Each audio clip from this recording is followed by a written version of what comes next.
ہم نے دین کو محدود کر دیا، رسم کا شکار کر دیا. ہر طرف ہم اس لائن پہ چل پڑے کہ آؤ جی ہم فوت ہو گئے ہیں، دعا کر لیں. اچھی بات ہے. آقا اسلام نے فرمایا کہ جب کوئی فوت ہو جاتا ہے تعزیت کرنے جاتے ہیں تو جتنا ثواب جو فوت شدہ ہے اس کے فوت شدہ کو اس تعزیت پر ملتا ہے، صبر پر ملتا ہے، اتنا ہی تعزیت کرنے والے کو ملتا ہے. میں اس کا انکار نہیں کر رہا، مگر ہمارا ایک مطلب ہے بس، یا ہم سوشل سٹیٹس کے لیے ہیں کہ بھئی ظاہر ہے یہ آیا تھا. اور یہ بھی بات معذرت کے ساتھ میں ایک بات اور جو میرے ذہن میں آ گئی میں عرض کرتا چلوں، اور میں نے بہت دفعہ اس کا مشاہدہ کیا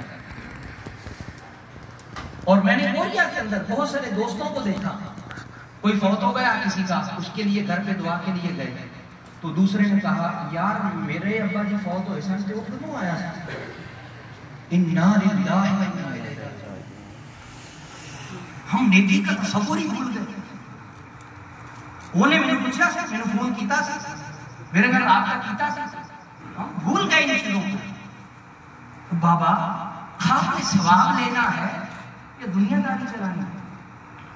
اگر تو ثواب کے لیے کرنا ہے اور جانے والوں کو فائدہ دینا ہے تو پھر خدا کے لیے ایسے خط مت کریں جس میں آپ دوسرے کو دکھانا چاہتے ہیں کہ ہاں وہ آیا تھا تو میں کر رہا ہوں.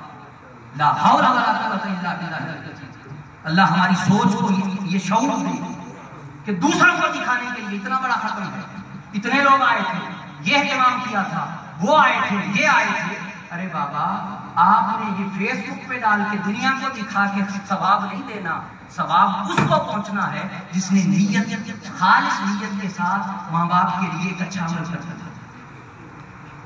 وہ آپ نے کسی کو گھر آیا دعا کے لیے، ہاتھ اٹھا کے دعا نہیں بھی کی تو آپ نے ایک پانی کا گلاس فقط اس کو پوچھ لیا محبت میں، تو وہ جو پانی کا گلاس آپ نے دیا وہ بھی ثواب آپ کے باپ کو پہنچ گیا. یہ ہمیں بدلنے کی ضرورت ہے. ہم کس جگہ پر چل رہے ہیں؟ خدا کے لیے میں آپ سے معذرت کے ساتھ یہ کہتا ہوں، ایک بھائی ہونے کے ناطے یہ نصیحت کرتا ہوں کہ کبھی مت یہ کہا کریں اور کبھی مت یہ ریا کیا کریں یار وہ نہیں آیا تھا تو میں کیوں آؤں. ارے بابا وہ نیکی کرنا بھول گیا تھا، آپ کو نہ بھولیں. اسے اگر نیکی کی توفیق نہیں ملی تھی تو آپ کو مل رہی ہے تو کیوں ضائع کرتے ہیں؟ اگر آپ اس کے گھر جا کے اس کے غم میں اس کے شریک ہو جائیں گے تو اس کو یاد آ جائے گا یار میں بھولا تھا. یہ کلچر ہم کب شروع کریں گے؟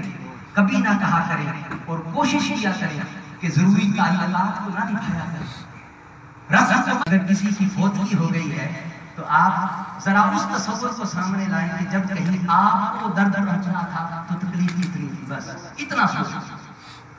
وہ جس پر گزر رہی ہوتی ہے اس بیچارے کو تو ہوش ہی نہیں ہوتا. کسی کا باپ چلا جائے، کسی کی ماں چلی جائے، کسی کا بھائی بیٹا اس کا قریبی چلا جائے تو اس کو ہوش نہیں ہوتا. تو خدا کے لیے رسمیں مت نبھائیں. اور دین وہ ہے جو چھوٹی چھوٹی نیکی پہ بھی آپ کو بہت اجر دیتا ہے. بات لمبی ہو رہی ہے، اسی پہ اجازت چاہوں گا. منہاج القرآن اور حضور شیخ الاسلام ڈاکٹر محمد طاہر القادری مدد اللہ علیہ میں اکثر کہا کرتا ہوں کہ اگر کوئی بات اچھی مجھ سے آپ تک ڈیلیور ہوتی ہے تو اس میں میرا کمال نہیں، اسی مرد کلندر کا کمال ہے کہ جن کے جوڑے اٹھائے ہیں تو اللہ نے وہ توفیق عطا کی.